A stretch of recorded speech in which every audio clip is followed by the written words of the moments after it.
ये अनमोल ज्ञान जगत गुरु तत्वदर्शी संत रामपाल जी महाराज के सत्संगों का अंश मात्र है। संपूर्ण आध्यात्मिक ज्ञान के लिए सुनिए संत रामपाल जी महाराज के मंगल प्रवचन। आप संत रामपाल जी महाराज जी के मंगल प्रवचन संत रामपाल जी महाराज एप्लीकेशन पर भी सुन सकते हैं तथा उनके द्वारा लिखी पुस्तकें भी डाउनलोड कर सकते हैं। ब्रह्मा, विष्णु, महेश या अजर अमर हैं। महात्मा जी, आप बिल्कुल झूठ बोल रहे हैं।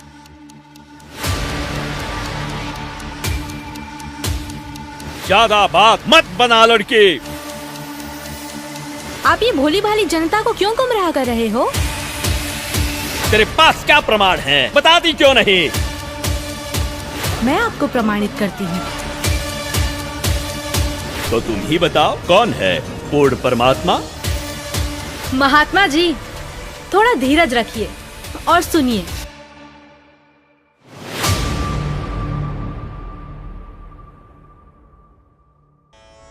ब्रह्मा, विष्णु, महेश या अजर अमर हैं। उनकी कभी जन्म या मृत्यु नहीं होती। वही तो सृष्टि के रचनहार हैं। उनका कभी विनाश नहीं होता। वो ही जगत के पालनहार हैं। वास्तव में परमात्मा तो निराकार है। यदि आप अपने जीवन में सुख प्राप्ति चाहते हो तो एकादशी का व्रत कीजिए, श्राद्ध निकालिए। जो श्रद्धालु लोग इस जन्म में दुख भोगते हैं वो उनके पिछले जन्मों के कर्मों का फल है, और पिछले जन्मों के कर्म फल को भगवानों को भी भोगना पड़ता है। तो फिर आम जीव की क्या औकात है? अगर परमात्मा की प्राप्ति चाहते हो तो हमारे साथ बोलिए, हरे राम राम राम हरे हरे, हरे राम राम राम हरे हरे, हरे कृष्णा कृष्णा कृष्णा हरे हरे, हरे कृष्णा कृष्णा कृष्णा हरे हरे। बोलो शेरा वाली माता की राधे राधे राधे राधे राधे राधे राधे राधे। भक्तों, यदि आप में से किसी के भी मन में कोई भी आशंका हो, कोई भी प्रश्न हो तो निसंकोच पूछिएगा। महात्मा जी, आप ये भोली भाली जनता को क्यों गुमराह कर रहे हो? अरे दुष्ट लड़की, तेरा ये बोलने का दुस्साहस कैसे हुआ? तेरे पास क्या आधार है कि मैं जनता को गुमराह करता हूँ? लगता है ये हिंदू विरोधी है। ए चल नीचे बैठ।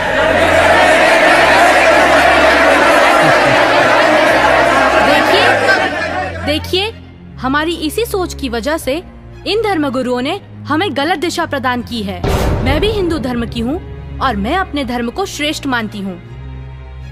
दरअसल पाखंड केवल हिंदू धर्म में ही नहीं बल्कि मुस्लिम धर्म तथा अन्य धर्मों पर भी चरम सीमा पर है। लेकिन ये हिंदू धर्म की आड़ में नकली संत अपना मनमाना आचरण करके शास्त्रों के विरुद्ध ज्ञान दे रहे हैं, और यही कारण है कि भक्ति करने वाले भक्त को वो लाभ नहीं मिले जो मीराबाई को मिला है, ध्रुव प्रहलाद को मिला है, नानक जी को मिला है। मैं किसी का विरोध नहीं कर रही। मैंने खुद अपने शास्त्रों को पढ़ा है और मेरे मन में भी कुछ प्रश्न हैं। लेकिन दुर्भाग्यवश हमारे समाज में अपने धर्म को, अपने शास्त्रों को, अपने परमात्मा को जानने की कोशिश करता है तो उसे आप जैसे भोले श्रद्धालु धर्म विरोधी समझने लगते हैं। पर आज मैं जो आप सभी को सच्चाई बताने जा रही हूँ, जो शायद आपने पहले कभी नहीं सुनी होगी।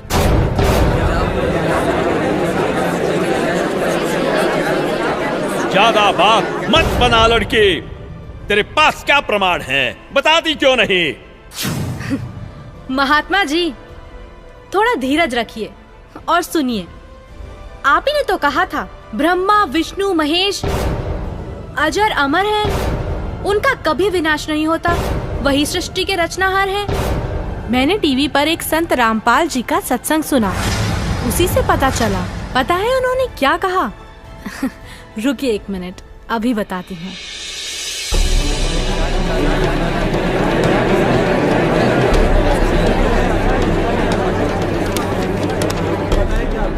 श्रीमद् देवी भागवत पुराण, जिसके तीसरा स्कंद अध्याय 5 पृष्ठ 123 पर लिखा है कि मैं विष्णु, ब्रह्मा तथा शंकर तुम्हारी कृपा से विद्यमान हैं। हमारा तो आविर्भाव, जन्म तथा तिरोभाव मृत्यु होती है। हम नित्य अविनाशी नहीं हैं। श्रीमद् भागवत महापुराण तीसरा स्कंद अध्याय 4 पृष्ठ 10 श्लोक 42 पर लिखा है, हे मात ब्रह्मा, मैं तथा शिव तुम्हारे ही प्रभाव से जन्मवान हैं, नित्य नहीं है। महात्मा जी, थोड़ा धीरज रखिए और सुनिए। और हमारे धर्मगुरु ये आचार्य और शंकराचार्य, ये मंडलेश्वर, ये संत ऋषि, मैं ऋषि, ये आज तक ब्रह्मा विष्णु महेश की उत्पत्ति नहीं बता सके हमने। इनको जरो अमर बताएं, विष्णु जी और शिव जी को। इनका कोई जनक नहीं, इनका कोई माता पिता नहीं। ये खाक पड्डा इन सदग्रंथों को मूर्ख बना रहे थे हमने हजारों वर्षों से। अपना जीवन नाश किया, हमारे सारे पूर्वज भूत बनवा दिए, फिर उनके श्राद्ध निकलवावें, शास्त्र विरुद्ध साधना करवावें और आने वालों को भी नरक में ही ले जाते हैं। अब आपको दिखाते हैं ब्रह्मा विष्णु महेश की उन्हीं की जीवनी में क्या स्थिति है, देखिएगा। श्रीमद् देवी भागवत यानी देवी पुराण, गीता प्रेस गोरखपुर से प्रकाशित।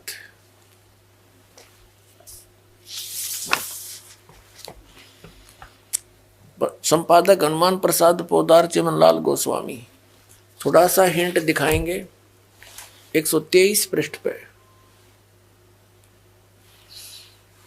तीसरा स्कंद, भगवान विष्णु अपनी माता दुर्गा की, देवी की स्तुति करते हुए कह रहे हैं, तुम शुद्ध स्वरूपा हो, ये सारा संसार तुम ही से उद्भासित हो रहा है। मैं ब्रह्मा और शंकर, हम सभी तुम्हारी कृपा से विद्यमान हैं। हमारा आविर्भाव यानी जन्म और तिरोभाव माने मृत्यु हुआ करता है। हमारा तो जन्म और मृत्यु हुआ करता है। केवल तुम ही नित्य हो, जगत जननी हो, प्रकृति और सनातनी देवी हो। भगवान शंकर बोले, देवी, यदि महाभाग विष्णु तुम्ही से प्रकट हुए हैं तो उनके बाद उत्पन्न होने वाले ब्रह्मा भी तुम्हारे बालक हुए। फिर मैं तमोगुणी लीला करने वाला शंकर क्या तुम्हारी संतान नहीं हुआ? अर्थात मुझे भी उत्पन्न करने वाली तुम ही हो। शिवे, संपूर्ण संसार की सृष्टि करने में तुम बड़ी चतुर हो। इस संसार की सृष्टि, स्थिति और संहार में तुम्हारे गुण सदा समर्थ है। उन्हीं तीनों गुणों से उत्पन्न हम ब्रह्मा, विष्णु एवं शंकर नियमानुसार कार्य में तत्पर रहते हैं। अब इसे यह भी सिद्ध हो गया, तीनों गुणों से उत्पन्न रजगुण ब्रह्मा, सतगुण विष्णु, तमगुण शंकर केवल नियमित कार्य में तत्पर रहते हैं। इस पवित्र सदग्रंथ ने, पवित्र पुराण ने, देवी पुराण ने 5 कंसेप्ट क्लियर कर दिए, 5 पॉइंट कति साफ कर दिए। नंबर 1, दुर्गा देवी ब्रह्मा विष्णु महेश जी की माता है। दुर्गा जी को प्रकृति भी कहते हैं। तीसरा, ब्रह्मा विष्णु महेश की जन्म मृत्यु होती है। चौथा, ये ब्रह्मा रजगुण, विष्णु सतगुण और शिव जी तमगुण है। और 5वां कि ये केवल नियमित कार्य ही कर सकते हैं, जैसा आपके भाग्य में है वैसा ही दे सकते, उसमें कोई परिवर्तन नहीं कर सकते। इस शिव पुराण के अंदर लिखा है, पवित्र शिव पुराण के अंदर, कि श्री ब्रह्मा जी रजगुण और श्री विष्णु जी सतगुण का आपस में विवाद हो गया, झगड़ा हो गया।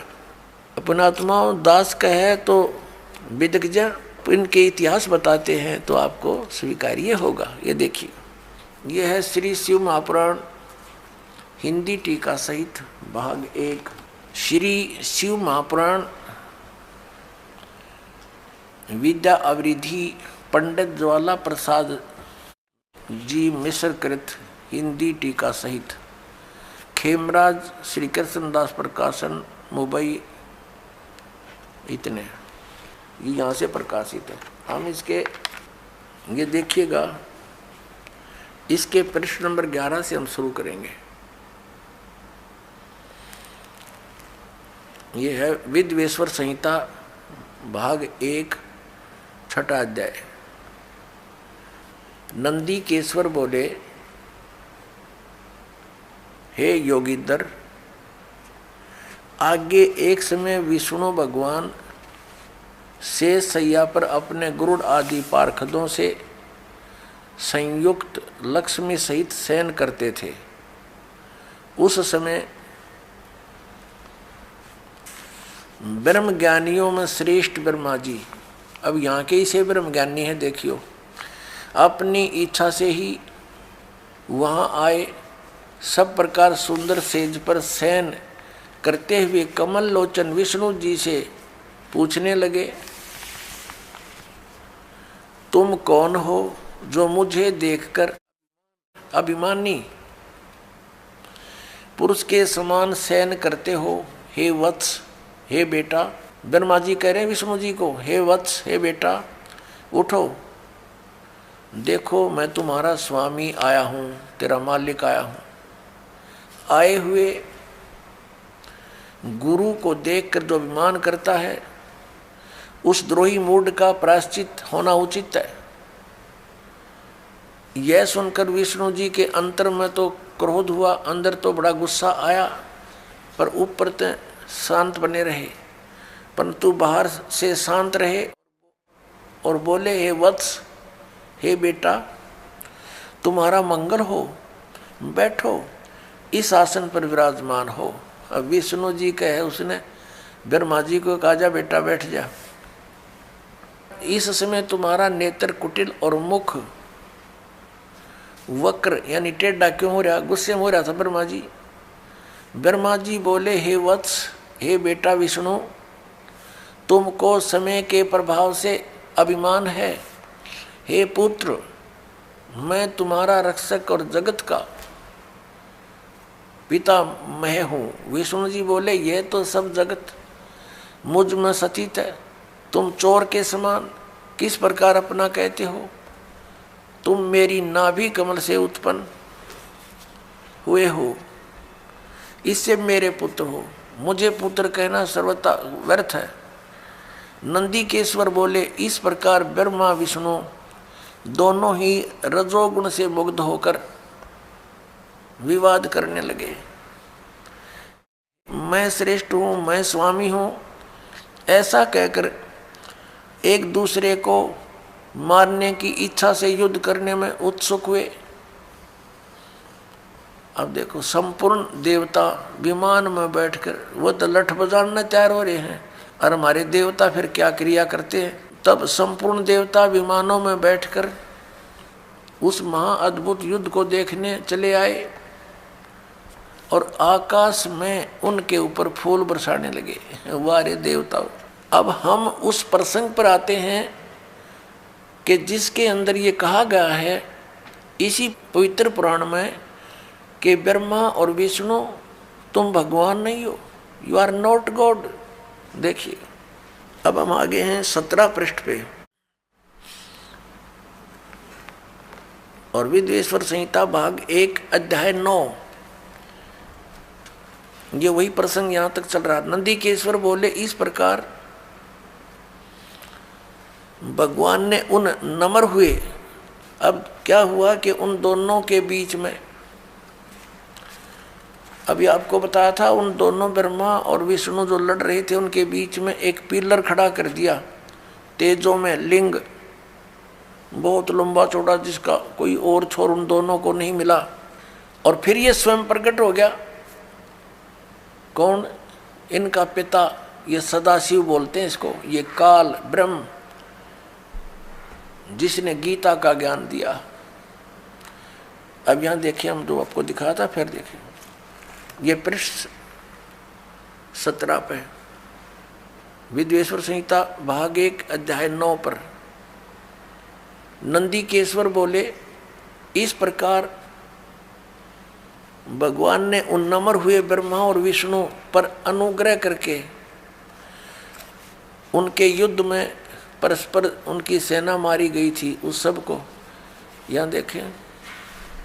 उन दोनों की अज्ञानता और वैर को दूर करने के अर्थ उनसे क्या कहा भगवान, काल भगवान ने, सदाशिव ने क्या कहा कि मेरे सकल और निष्कल यानी साकार और निराकार में भेद से दो रूप हैं, परंतु और ईश्वर नहीं है, मेरे अतिरिक्त कोई प्रभु नहीं है।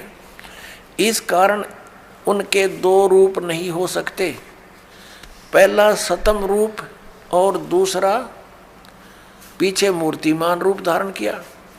इसमें ब्रह्म रूप निष्कल है, ये निष्कल है, निष्फल नहीं, और ईश्वर रूप सगुण है। मेरे ये दोनों रूप सिद्ध हैं, दूसरे किसी के नहीं हो सकते। इस कारण तुम दोनों को अथवा दूसरों को ईश्वर तव की प्राप्ति नहीं हो सकती। तुमने जो अज्ञान से अपने को ईश माना, तुमने अज्ञान से अपने को ईश यानी भगवान माना, यह बड़ा अद्भुत हुआ। उसके दूर करने को ही मैं रण स्थान में आया। अब तुम दोनों अभिमान त्याग कर मुझ ईश्वर में अपनी बुद्धि लगाओ। मेरे प्रसाद से लोक में सब अर्थ प्रकाश होते हैं। ये इनको समझ नहीं सके, इसलिए ये बताने वाले तुम्हारे गुरु झूठे हैं। अब उन झूठे गुरुओं की दिखाऊं आपको निरी झलक, एक नहीं गुणीय झलक दिखाऊंगा। देखिएगा पवित्र शिव पुराण, ये गीता प्रेस गोरखपुर से प्रकाशित है, सचित्र मोटा टाइप, केवल हिंदी, संपादक है हनुमान प्रसाद पोदार। ये विद्वेश्वर संहिता है, संक्षिप्त शिव पुराण 24 पृष्ठ पे। ये लिंग बीच में खड़ा कर रखा है, ये ब्रह्मा जी और विष्णु जी के बीच में। फिर वो स्वयं आकर के इनके सामने खड़ा हो जाता है।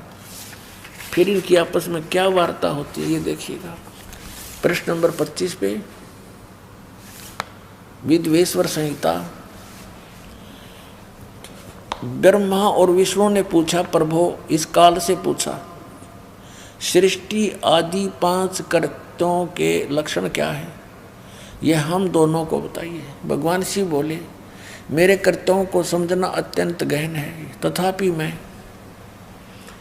कृपा पूर्वक उनके विषय में बता रहा हूँ। ब्रह्मा और विष्णु सृष्टि, पालन और संहार, तिरोभाव और अनुग्रह, ये 5 ही मेरे जगत संबंधी कार्य हैं जो नित्य सिद्ध हैं। संसार की रचना जो आरंभ है उसी को सर्ग या सृष्टि कहते हैं। यहाँ क्या कहता है, पुत्रों, ब्रह्मा और विष्णु को कह रहा, पुत्रों तुम दोनों ने तपस्या करके कहता तुमने तपस्या कर ली और मन प्रसन्न होकर दे दिए। बता, इनने का जूत, इनने का सिर, ठेकेदारी आप ले रहा।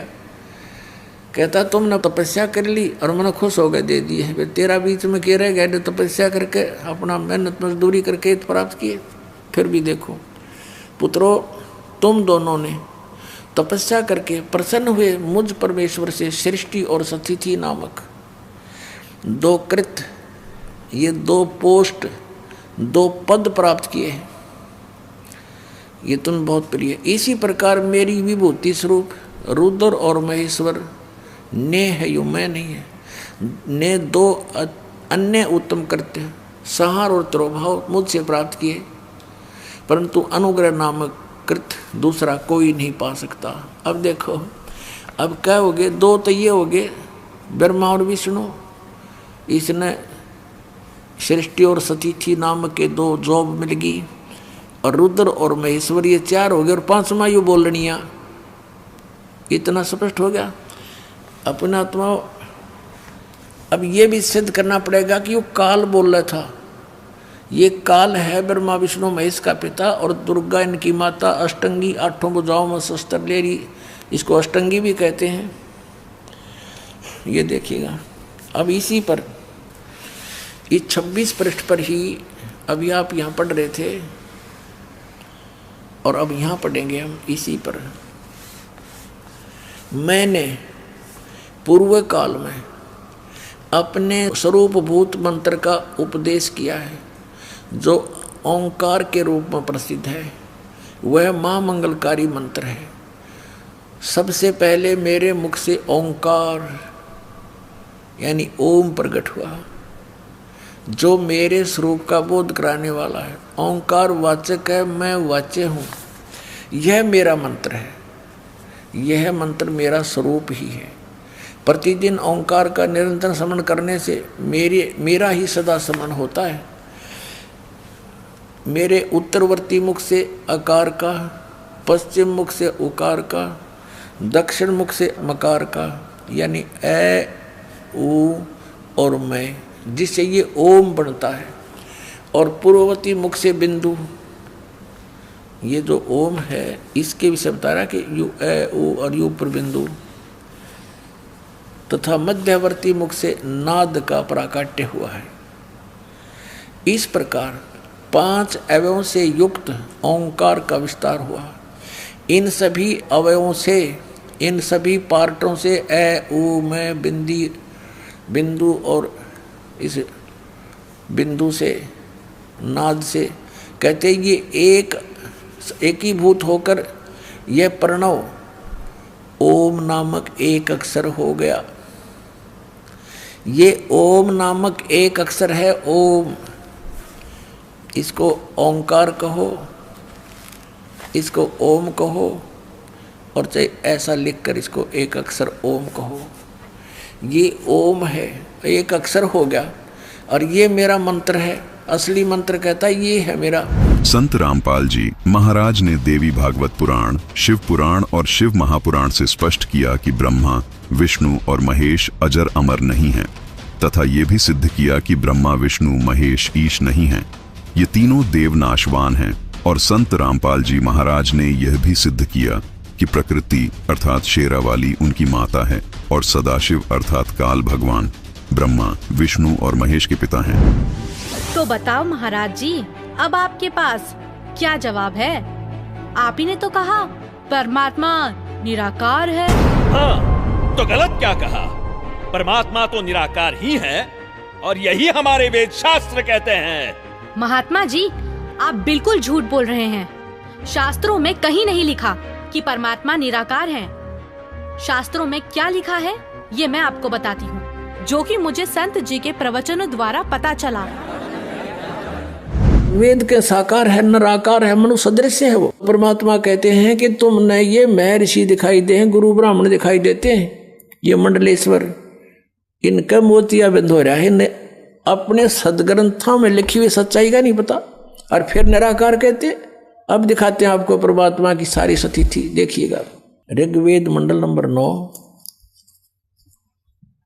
और सूक्त 82, और यहां देखें ये है 82वां, 81वां समाप्त हुआ, ये 82वां शुरू हो जाता है। इसका प्रथम मंत्र है। इसमें लिखा है कि जो सर्वोत्पादक प्रभु, सबकी उत्पत्ति करने वाला परमेश्वर प्रकाश रूप है। इसका अर्थ है वो तेजोमय स्वरूप साकार है, सद्गुणों की वृष्टि करने वाला, पापों का हरण करने वाला, पाप नाश करने वाला, पाप क्षमा करने वाला है। वह राजेव, राजा के समान, राजेव इसका अर्थ है राजा के समान आगे लिखा है। ये देखना, ये 269 पृष्ठ पे पढ़ रहे हैं। कोई भ्रमत कर देगा कि दूसरा पृष्ठ दिखा दिया होगा। ये 270 दिखाऊंगा। ये देखो 270 यहाँ लिखा है। 82 का पहला पढ़ रहे हैं, 82 का 9 के 82 का। राजा के समान दर्शनीय है, वो देखने जोगा है, विजिबल है, वो साकार है। राजा की तरह तो मनुष्य जैसा ही हुआ। और वह है पृथ्वी आदि लोक लोकांतरों के चारों ओर शब्दमान हो रहा है। वह वर्णीय पुरुष को, वर्णीय माने अच्छी आत्मा को, श्रेष्ठ पुरुष को, जो दृढ़ भक्त है, जो दृढ़ भक्त है उसको पवित्र करता हुआ प्राप्त होता है। जैसे आदरणीय धर्मदास साहिब जी को, जो दृढ़ भक्त थे उसके बाद डगमग नहीं हुए, आदरणीय मुल्कदास साहिब जी को, आदरणीय दादूदास साहिब जी को, आदरणीय गरीबदास साहिब जी गांव छुड़ानी जिला जज्जर हरियाणा वाले को, और आदरणीय गीसा दास साहिब जी को गांव खेखड़ा मेर यूपी वाले को। ये दृढ़ भक्त आज तक डगमग नहीं हुए, दुनिया को हिला के रख दिया इन्होंने। इनको भगवान में ले आकर के को पवित्र करता हुआ प्राप्त होता है वर्णीय पुरुष अच्छी आत्मा को। जिस प्रकार विद्युत माने आकाशीय बिजली स्नेह वाले स्थानों को आधार बनाकर प्राप्त होता है। देखो कितना स्पष्ट किया इन्होंने। ऋग्वेद मंडल नंबर 9 और सूक्त नंबर 81 में कति कंसेप्ट क्लियर कर दिया कि वो परमात्मा राजा की तरह देखने जोगा है। राजा का अर्थ है कि वो शक्तिशाली होता है, मनुष्य सदृश ही है, राजा के समान है और साकार है, देखने जोगा है। शास्त्रों में लिखा है, यजुर्वेद अध्याय 5 मंत्र 1, 6, 8, यजुर्वेद अध्याय 1 मंत्र 15, यजुर्वेद अध्याय 7 मंत्र 39, ऋग्वेद मंडल 1 सूक्त 31, मंत्र 17, ऋग्वेद मंडल 9 सूक्त 86, मंत्र 26, 27, ऋग्वेद मंडल 9 सूक्त 82, मंत्र 1 से 3। इसमें ये लिखा है कि परमात्मा साकार है। आपने ये भी झूठ कहा है कि श्राद्ध निकालने, व्रत करने से सुख और मुक्ति मिलती है, जबकि संत जी के प्रवचनों से सुना है कि गीता अध्याय 9 के श्लोक 25 में कहा है, पितरों को पूजने वाले पितरों को प्राप्त होते हैं, भूतों को पूजने वाले, पिंड दान करने वाले भूतों को प्राप्त होते हैं, अर्थात भूत बन जाते हैं। गीता अध्याय 6 श्लोक 16 में लिखा है कि हे अर्जुन, ये योग ना तो अधिक खाने वाले का, ना बिल्कुल ना खाने वाले का, ना अधिक जागने वाले का, ना अधिक शयन करने वाले का, और ना ही एक स्थान पर बैठकर साधना करने वाले का सिद्ध होता है। गीता अध्याय 16 श्लोक 23-24 में कहा है कि शास्त्र विधि को त्याग कर जो साधक मनमाना आचरण करते हैं, उनको ना तो कोई सुख होता है, ना कोई सिद्धि प्राप्त होती है, तथा ना उनकी गति अर्थात मोक्ष होता है। अब जैसे 16वें अध्याय के 23वें श्लोक में ये कहा कि शास्त्र विधि को त्याग कर जो मनमाना आचरण करते हैं, उनको कुछ भी लाभ नहीं होता, ना उनकी गति हो, ना उनको कोई सुख हो, और ना उनकी कोई सिद्धि प्राप्त हो। यूजलेस। फिर क्या फायदा उस भक्ति का। और देखिएगा इन तीनों देवताओं की भक्ति भी शास्त्र विधि त्याग का मनमाना आचरण है। ये देखिएगा, यही गीता प्रेस गौरवपुर से प्रकाशित है। 16वें अध्याय का 23वां श्लोक दिखाते हैं। ये 16वां अध्याय और इसका 23वां श्लोक यहाँ पर है। जो शास्त्र विधि को त्याग कर अपनी इच्छा से मनमाना आचरण करते हैं, वह न सिद्धि को प्राप्त होता है, न परम गति को, और न सुख को ही। यूजलेस। अब वेदों में इन श्राद्ध आदि कर्म कांड का निषेध है, और गीता जी में निषेध 9वें अध्याय के 25वें श्लोक में स्पष्ट किया है। भूत पूजने वाले भूत बनेंगे। ये देखिएगा, श्रीमद् भगवत गीता, गीता प्रेस गोरखपुर से प्रकाशित है। जयदयाल गोविंद का इसके अनुवादक है। अध्याय नंबर 9 का ये है। अध्याय नंबर 9 श्रीमद् भगवत गीता श्लोक नंबर 25। देवताओं को पूजने वाले देवताओं को प्राप्त होंगे, पितरों को पूजने वाले पितरों को प्राप्त होते हैं, और भूतों को पूजने वाले भूतों को प्राप्त होते हैं, और मेरा पूजन करने वाले मुझको ही प्राप्त होते हैं। अब ये श्राद्ध कितना आगे फिर। अब आपको दिखाते हैं एक झलक पुराणों में क्या लिखा है। एक मार्कंडेय पुराण है, मार्कंडेय पुराण। ये गीता प्रेस गोरखपुर से प्रकाशित है। गीता प्रेस गोरखपुर से प्रकाशित है। ये गीता प्रेस गोरखपुर से प्रकाशित है। 242 पृष्ठ पे संक्षिप्त मार्कंडेय पुराण, रोचे मुनि की उत्पत्ति कथा। मार्कंडेय जी कहते हैं कि ब्राह्मण, पूर्व काल की बात है, प्रजापति रुचि ममता और अहंकार से रहित इस पृथ्वी पर विचरते थे। उन्हें किसी से भय नहीं था, वे बहुत कम सोते थे। उन्होंने न तो अग्नि की स्थापना की थी, न अपने लिए घर ही बना रखा था। वे एक बार भोजन करते और बिना आश्रम के ही रहते थे। उन्हें सब प्रकार की आसक्तियों से रहित एवं मुनिवर्ती में देख उनके पितरों ने उनसे कहा, ये देखिए, ये चारों आगे भूत बन रहे, ये देखो, ये रुचि ऋषि है, ये इनके पहले बने हुए वो पंडित जी सारे भूत पूज का भूत बन गए। अब ये दिख गए इसने सारे इकट्ठे। पितर बोले, बेटा, विवाह स्वर्ग और अपवर्ग का हेतु होने के कारण एक पुण्यमय कार्य है। ये तो इन पितरों के वचन हैं, ये तो पितरों के वचन है जो अपनी सलाह दे रहे हैं। अब देखना, उसे तुमने क्यों नहीं किया? ग्रस्त पुरुष समस्त देवताओं, पितरों, ऋषियों और अतिथियों की पूजा करके पुण्यमय लोकों को प्राप्त करता है। वह सभा के उच्चारण से देवताओं को, शब्द से पितरों को तथा अन्नदान, बलि, वैष्णदेव आदि से भूत आदि प्राणियों एवं अतिथियों को उनका भाग समर्पित करता है। बेटा, हम ऐसा मानते हैं कि गृहस्थ आश्रम को स्वीकार न करने पर तुम्हें इस जीवन में कलेश पर कलेश उठाना पड़ेगा तथा मृत्यु के बाद और दूसरे जन्म में भी कलेश ही भोगना पड़ेगा। रुचि ने कहा, पितरगण, परिग्रह मात्र ही अत्यंत दुख एवं पाप का कारण होता है तथा उसे मनुष्य की अधोगति होती है, उससे मनुष्य की अधोगति होती है। यही सोचकर मैंने पहले क्षत्रिय संग्रह नहीं किया।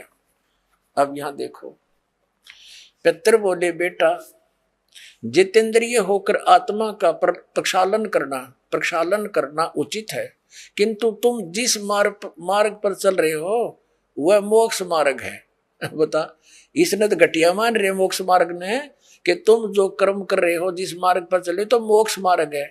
हरि हम बतावांगे पितृवृंद का मार्ग। देखिए, रुचि ने पूछा, पितामहो, वेद में कर्म मार्ग को अविद्या कहा गया है। जो तुम सलाह दे रहे हो वो कर्म कांड, श्राद्ध श्रुद्ध निकालना, पितृ पूजना, वो तो मूर्खों की विद्या, अविद्या का है, मूर्खों का सलाह कही है। फिर क्यों आप लोग मुझे उस मार्ग में लगाते हैं? पितर भी कहते हैं। पितर बोले, यह सत्य है कि कर्म को अविद्या ही कहा गया है, इसमें तनिक भी मिथ्या नहीं। फिर थारा सिर बच गया, फिर क्या रह गया? बता भाई, ये हमारे पुराणों में लिखा है। अब इस बात को पितर भी मानते हैं। आप जो साधना करें तो मोक्ष मार्ग है, और आप फिर उसको सलाह दे रहे हैं भूत पूज, श्राद्ध निकाल, ब्याह करवा, और यो नरक मार्ग है। और आप भी मानते हैं कि आप जो मार्ग अपना रहे हो तो मोक्ष मार्ग है। और रुचि कहता है वेद के अंदर तो इसको अविद्या, मूर्खों की साधना बताइए, तो पितर भूत पूजना, श्राद्ध निकालना, और पितर स्वीकार भी कर रहे हैं, कहा ऐसा ही है, इसमें कोई मिथ्या नहीं। फिर ये बकवाद घट रखी, अग्रुम ऐसा कर लो, पितर ऐसा कर देते हैं, पितर पुत्र दे देते हैं, टट्टू दे देते हैं, अपा भूखे मरे। बतावे, हम मूर्ख बना रहे क्या? अरे क्या चल क्या रहा है इस लड़की का? अरे कोई तो रोको उसे। महात्मा जी, थोड़ा धीरज रखिए और सुनिए। संत रामपाल जी ने अभी तक प्रमाण सहित यह साबित कर दिया है कि ब्रह्मा, विष्णु, महेश अजर अमर नहीं है। परमात्मा निराकार नहीं बल्कि निराकार है, यानी मनुष्य की तरह साकार है। वहीं संत रामपाल जी महाराज ने यह भी साबित किया कि श्राद्ध करना गलत है। अब जानते हैं कि हमारे धर्म गुरु जो मंत्र जाप देते हैं, क्या उनसे सुख प्राप्त हो सकता है? अगर परमात्मा की प्राप्ति चाहते हो तो हमारे साथ बोलिए, हरे राम राम राम हरे हरे, हरे कृष्णा कृष्णा कृष्णा हरे हरे। बोलो शेरा वाली माता की जय। राधे राधे, राधे राधे। गीता जी में है कोई मंत्र ऐसा? पवित्र हिंदू धर्म में जितने भी पुण्यात्मा हैं अब गीता जी को सिरोधार्य मानते हैं और नाम जपते हैं, हरे राम हरे कृष्ण, राधे राधे श्याम मिला दे, ओम नमः शिवाय, ओम भागवते वासुदेव नमः, एवं नमः। ये पता नहीं कितने मंत्र बना रखे। गीता जी में है कोई मंत्र ऐसा? गीता जी में फाइनल फैसला कर रखे है। गीता जी अध्याय नंबर 8 के श्लोक नंबर 13 में कहा कि ओम इति एक अक्षरम ब्रह्म व्यवहारण मामनुसमरण ये पर्याति तदंदेहम सयाति परमाम गति।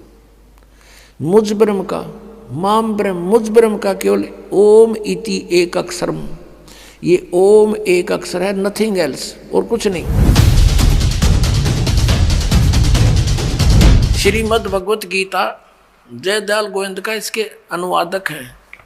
अध्याय नंबर 8 के श्लोक नंबर 13 हम आपको दिखाते हैं। ये क्या बताता है 13वें श्लोक में? ओम इति एकाक्षरम ब्रह्म व्यवहारण माम अनुसमरण ये प्रयाति तजंदेहम स याति परमाम गतिम। माम ब्रह्म, मुझ ब्रह्म का केवल ओम यह एक अक्षर है जो उच्चारण करके सिमरण करता हुआ यह प्रयाति तजंदेहम जो शरीर छोड़कर जाता है ये सिमरण करता हुआ स याति परमाम गतिम जो ओम से मिलने वाली, ये शुरू किया ओम ओम, यह इनका अनुवाद है। यह एक अक्षर रूप ब्रह्म को उच्चारण करता हुआ, अक्षर रूप ब्रह्म को नहीं। ये वो कहता माम ब्रह्म, मुझ ब्रह्म का केवल एक ओम अक्षर है, नथिंग एल्स। निचिंतन करता हुआ शरीर त्याग कर जाता हुआ पुरुष परम गति को प्राप्त होता है। यानी ओम से होने वाली जो परम गति है ये ओम, और इन्होंने इस ओम को ऐसे लिखा अनुवाद में ओम ओम, ये समझो चाहिए। ओम नाम का जाप है इसका, और ब्रह्मलोक में चले जाओगे। अब 17वें अध्याय के गीता जी के 23वें श्लोक में कहा है कि उस सच्चिदानंद घन ब्रह्म के पाने का 3 मंत्र का जाप का निर्देश है, नथिंग एल्स। निर्देश माने नथिंग और कुछ नहीं, सिंपल ओनली डायरेक्शन। ये है, देखिएगा 17वें अध्याय का और 23वां श्लोक श्रीमद् भगवत गीता, और ये 17वां अध्याय 17वें का 23वां श्लोक है। ओम तत्सत इति निर्देश है ब्रह्मण है त्रिविध है समर्थ है ब्राह्मणा तेन वेदा च यज्ञा विहिता पुरा। ओम ओम तत् तत् सत सत, ऐसे यह 3 प्रकार का सच्चिदानंद घन ब्रह्म, उस परम अक्षर ब्रह्म का मंत्र कहा है। अब सच्चिदानंद घन ब्रह्म परम अक्षर ब्रह्म का मंत्र ओम तत् सत, उसको पाने का। ओम तो पुण्यात्मा सीधा है ब्रह्म अक्षर पुरुष का, और जो तत् है वो अक्षर पुरुष का, और सत है ये परम अक्षर ब्रह्म का। ये भी कोड वर्ड है, सांकेतिक शब्द है। ओम और तत् जो सांकेतिक शब्द है वो दोनों मिलकर ये सतनाम बनता है 2 अक्षर का। और जिसका भी आज तक मोक्ष हुआ उन महापुरुषों ने इस सतनाम का जाप किया है। और जो सत्य है वो सारनाम की तरफ संकेत है, वो भी कोई अन्य मंत्र है, वो सांकेतिक कोड वर्ड दास के पास है, इस पृथ्वी विश्व में किसी के पास नहीं। अरे क्या क्या चल क्या रहा है इस लड़की का? अरे कोई तो रोको उसे। ये लड़की सही बोल रही है।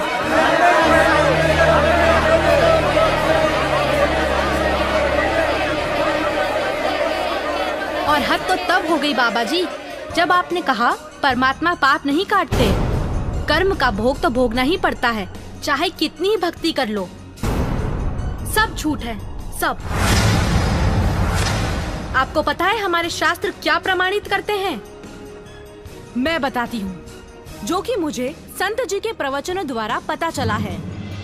ऋग्वेद मंडल 10 सूक्त 161 मंत्र 2, 5 सूक्त 162 मंत्र 5 सूक्त 163 मंत्र 1 से 3 में लिखा है कि परमात्मा जो चाहे वो कर सकता है, प्रत्येक प्रकार के रोग कष्ट को नष्ट कर सकता है, और यदि कोई मृत्यु के भी निकट पहुंच जाता है तो उसे 100 वर्ष की आयु प्रदान कर सकते हैं। कबीर देव जी, कबीर परमेश्वर जी यदि हमारी आयु शेष ना हो उसको भी आयु प्रदान कर सकते हैं। और इस दास के इस आध्यात्मिक जीवन काल में एक नहीं हजारों की संख्या में ऐसे उदाहरण है यहाँ इस संगत के अंदर, जिन्होंने सच्चे दिल से भगवान की नियमित मर्यादा में रहकर साधना की है, उनकी कह करके आयु बढ़ा रखी है पुण्यात्माओं। और यही वेद प्रमाण देते हैं कि पूर्ण परमात्मा अपने साधक की आयु को भी बढ़ा देता है। अब थोड़ा सा प्रमाण वेद दिखाते हैं आपको। अब देखिएगा ऋग्वेद भाषा भाष्य द्वितीय भाग, ये किसने अनुवाद किया है, कहाँ से छपा है? प्रकाशक हैं पंडिता राकेश रानी, प्रधान कार्यालय वेद मंदिर, महात्मा वेद भिक्षु सेवा आश्रम, लेखराम नगर अब्राहिमपुर, पोस्ट ऑफिस मुखमेलपुर, दिल्ली।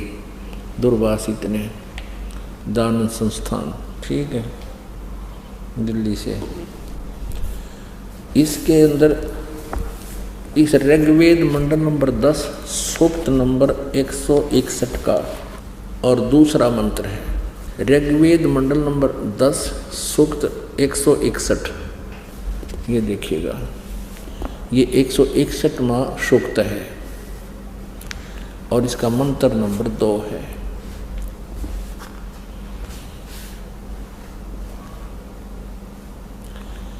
यदि किसी रोगी की जीवन शक्ति समाप्त हो, यदि वह सीमा से भी परे हो गया है, यदि वह मृत्यु के सन्निकट चला गया है, तो भी उसे मैं भारी कष्टप्रद रोग के पंजे से मुक्त कराऊं तथा उसे 7 वर्ष के जीवन हेतु 100 वर्ष के जीवन हेतु सत सरदाए, यानी 7 माने 100, शरद माने सर्दी ऋतु, नो का कारण इसने 40 दिवाली खा रखी है। ऐसे ये यानी 7 वर्ष के जीवन हेतु बल संपन्न करूं। भावार्थ, यदि रोगी की जीवन शक्ति समाप्त हो, यानी जीवन खत्म हो गया हो रही है और उसका रोग सीमा को पार कर गया है, तब भी परमात्मा उसे इस कष्टप्रद रोग से मुक्त कर 7 वर्ष यानी 100 वर्ष का जीवन दे सकता है। अब दिखाते हैं आपने वेद में क्या लिखा है। अब यजुर्वेद, इसका अनुवाद करता भी महर्षि सिद्धानंद है। देख कमाल की बात है।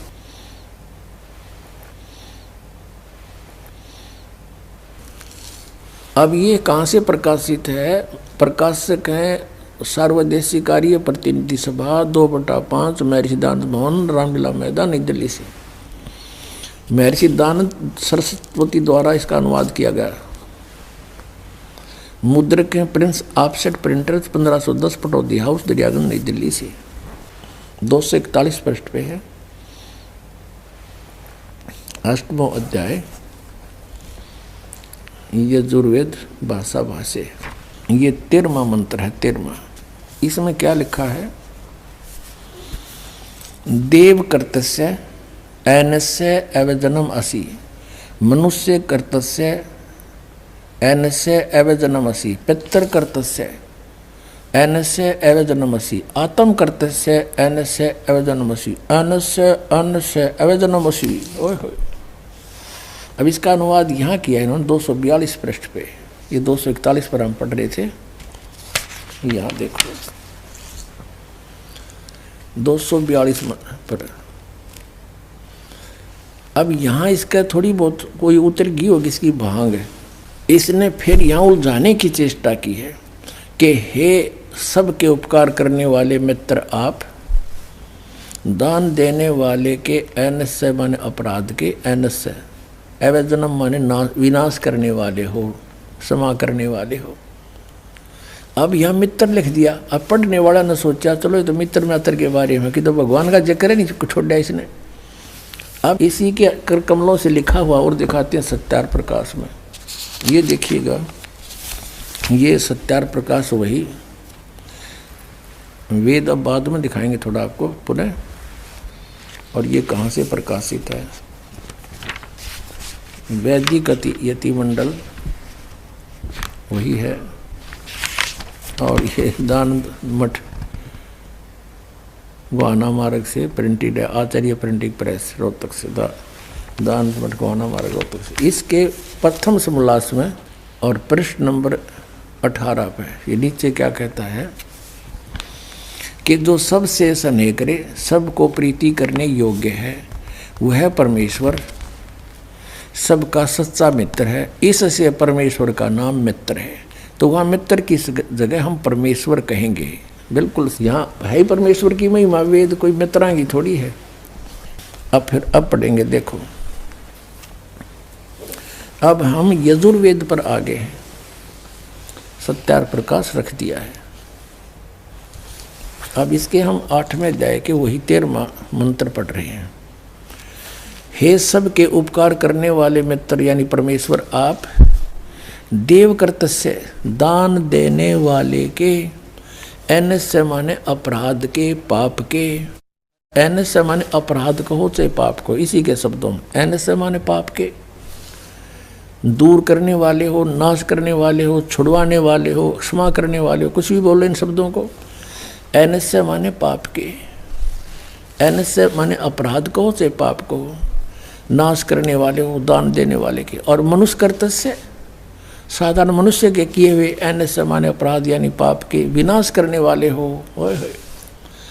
और पितृ कर्तस्य पिता के किए हुए, एनस्य माने विरोधाचरण के, नहीं पाप के लिखना चाहिए इसने। अच्छी तरह हरने वाले हो यानी दूर करने वाले हो, अपने किए हुए पाप के दूर करने वाले हो। एनस्य अधर्म के अधर्म यानी पाप के पाप, घोर पाप के नाश करने हारे हो।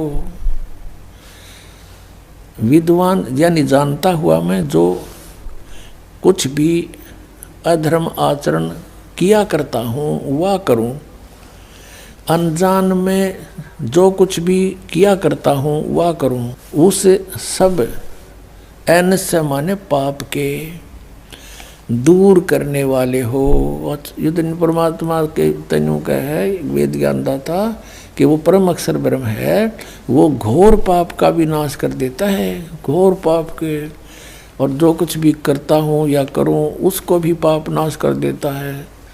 और ये कहते हैं पाप नाश भगवान नहीं कर सकता। तो अब क्या सिद्ध हुआ कि वेद ज्ञान सच्चा है, इसको सभी मानते हैं और वेदों में परमात्मा की महिमा है।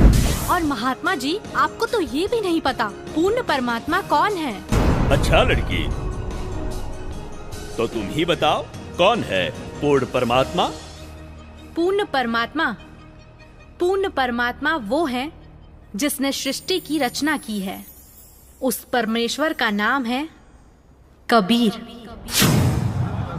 मैं आपको प्रमाणित करती हूँ, जो कि मुझे संत जी के प्रवचनों द्वारा पता चला है। वो परमात्मा नर आकार है, मनुष्य सदृश है, वो सह शरीर है, उसका नाम कबीर है। और ऊपर सतलोक में रहता है, वहां भी मनुष्य सदृश है, राजा के समान मुकुट धारण करता है वो परमात्मा। अभी सभी पवित्र धर्मों के पवित्र सदग्रंथों से प्रमाणित किया जाएगा। ये देखिएगा यजुर्वेद, प्रकाशक हैं सार्वदेशिक आर्य प्रतिनिधि सभा 2/5 महर्षि दानंद भवन, रामलीला मैदान, नई दिल्ली से। ये यहाँ से छपा है। मुद्रक है Prince offset printers 1510 Pataudi house Daryaganj, नई दिल्ली से। इस 5वें अध्याय का 32वां श्लोक आपको दिखाते हैं। ये है 5वां अध्याय 5वां, और ये यजुर्वेद, ये 32वां अध्याय श्लोक है, मंत्र है। यहाँ लिख रखा उसी गसी कबीर अंगारी असी।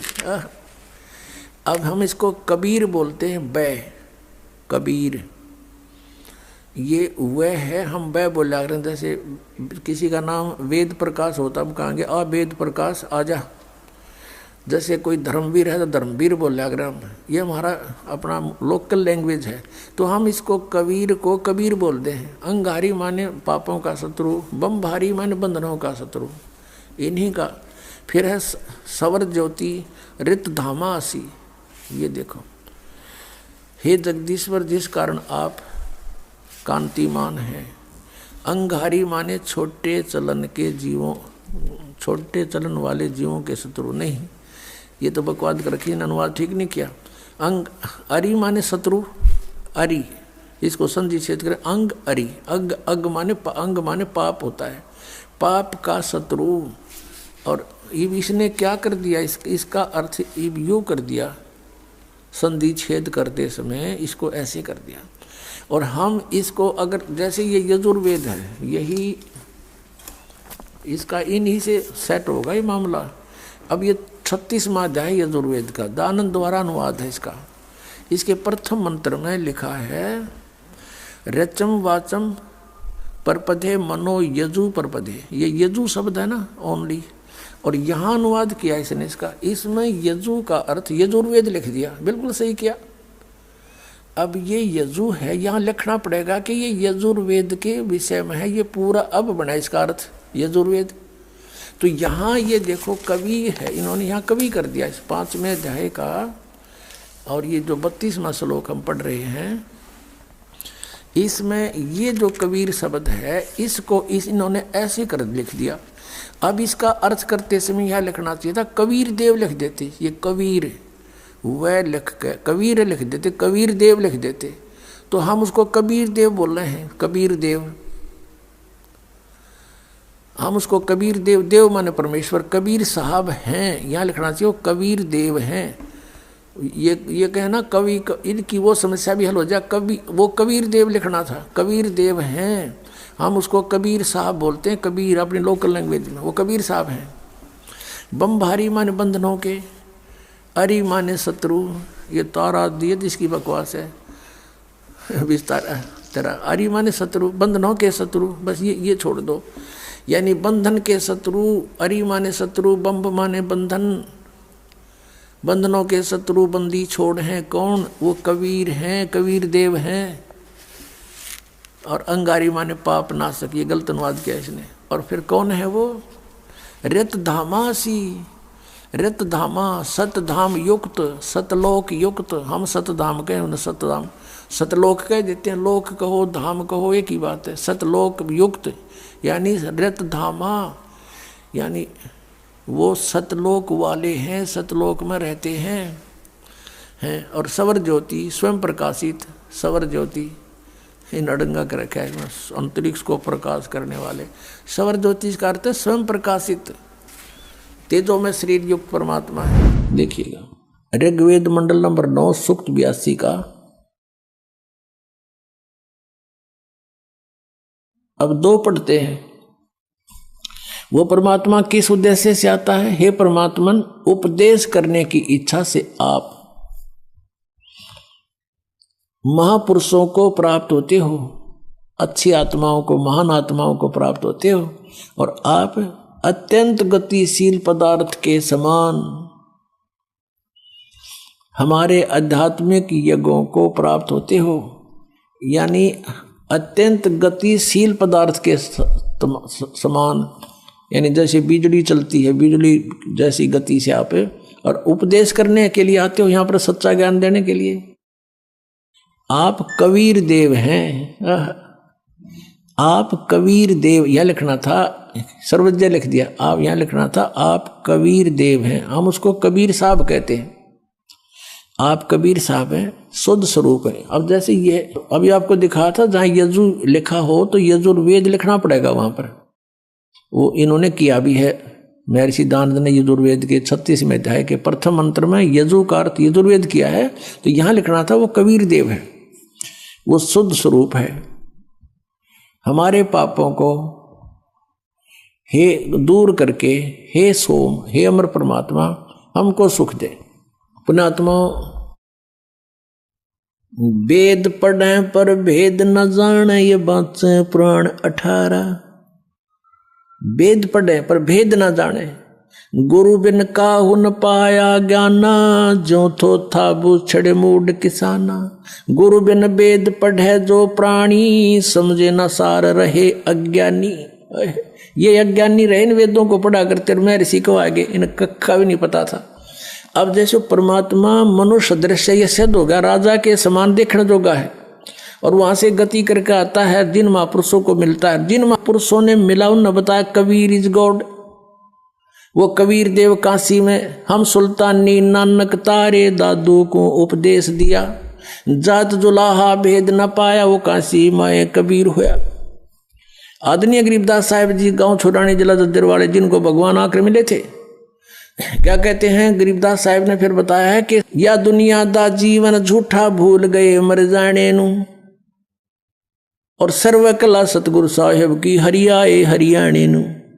वो परमात्मा हरियाणा में आए गरीबदास जी 280 वर्ष पहले, लगभग सन 1727 में, लगभग 300 वर्ष हो गए, 300 वर्ष से भी ऊपर हो गए। सन 1727 में परमात्मा आए थे, और सन 1966 में हरियाणा और पंजाब अलग हुए। जब हरियाणा क्षेत्र का नाम पड़ा था, यो हरियाणा प्रांत बना था, उससे भी कितने वर्ष पहले, 200-250 वर्ष पहले परमात्मा ने लिख दिया, बोल दिया था। गरीबदास साहिब जी ने कहा था कि हरि आए हरियाणे नू। उनके वचन से फिर यो हरियाणा क्षेत्र आज बनकर रहा, ताकि हम इस परमात्मा की वाणी को समझा सकें। अगर ये वाणी 200 वर्ष पहले बोलते, 100 वर्ष 50 वर्ष पहले से बोलते, तो कौन से कहाँ थे? हरियाणा था ही नहीं, जब नाम निशान नहीं था। तो ये हरियाणा बनवा दिया, रीबिया वाणी हमारे को याद दिला दी कि हरि आए हरियाणे नू। प्रमाण 1। पवित्र यजुर्वेद अध्याय 29 मंत्र 25। जिस समय भक्त समाज को शास्त्र विधि त्याग कर मनमाना आचरण कराया जा रहा होता है, उस समय कबीर देव तत्व ज्ञान को प्रकट करता है। प्रमाण 2। पवित्र सामवेद संख्या 359 अध्याय नंबर 4 के खंड नंबर 25 का श्लोक नंबर 8, जो कबीर देव तत्व ज्ञान लेकर संसार में आता है, वह सर्वशक्तिमान है तथा काल के कर्म रूपी किले को तोड़ने वाला है, सर्व सुखदाता है तथा सर्व के पूजा करने योग्य है। ऋग्वेद मंडल 9 सूक्त 86 मंत्र 17। ऋग्वेद मंडल 9 सूक्त 86 मंत्र 18। ऋग्वेद मंडल 9 सूक्त 86 मंत्र 19। ऋग्वेद मंडल 9 सूक्त 86 मंत्र 20। अथर्ववेद कांड नंबर 4 अनुवाक नंबर 1 मंत्र नंबर 7। मुस्लिम धर्म के पवित्र शास्त्र कुरान शरीफ सूरत फुरकानी 25 आयत 52 से 59 में लिखा है कि कबीर परमात्मा ने 6 दिन में सृष्टि की रचना की तथा 7वें दिन तख्त पर जा विराजा, जिससे परमात्मा साकार सिद्ध होता है। राग तिलंग महला 1 पंजाबी गुरु ग्रंथ साहिब पृष्ठ नंबर 721। बाइबल में भी लिखा है, सृष्टि की रचना परमात्मा ने की, जिनका नाम है कबीर।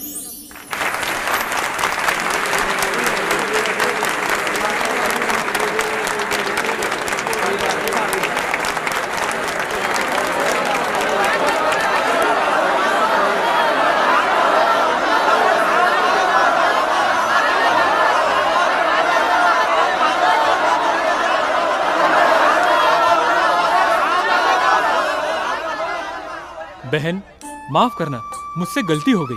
असल में हिंदू विरोधी तो ये नकली संत है जो हमें शास्त्रों के विरुद्ध भक्ति बता रहा है। आपने तो हमारी आंखें खोल दी। बहुत बहुत धन्यवाद आपका। धन्यवाद तो संत रामपाल जी महाराज का कीजिए, जिन्होंने इस अनमोल ज्ञान को भक्त समाज को समझाया है। उन्हीं के ही तो टीवी चैनल पर सत्संगों को सुनकर मैंने इस अनमोल ज्ञान को प्राप्त किया है। हर रोज टीवी पर सैकड़ों बाबा आते हैं, लेकिन सही भक्ति तो संत रामपाल जी महाराज ही बताते हैं। तो बोलो संत रामपाल जी महाराज की जय। संत रामपाल जी महाराज की जय। संत रामपाल जी महाराज की जय।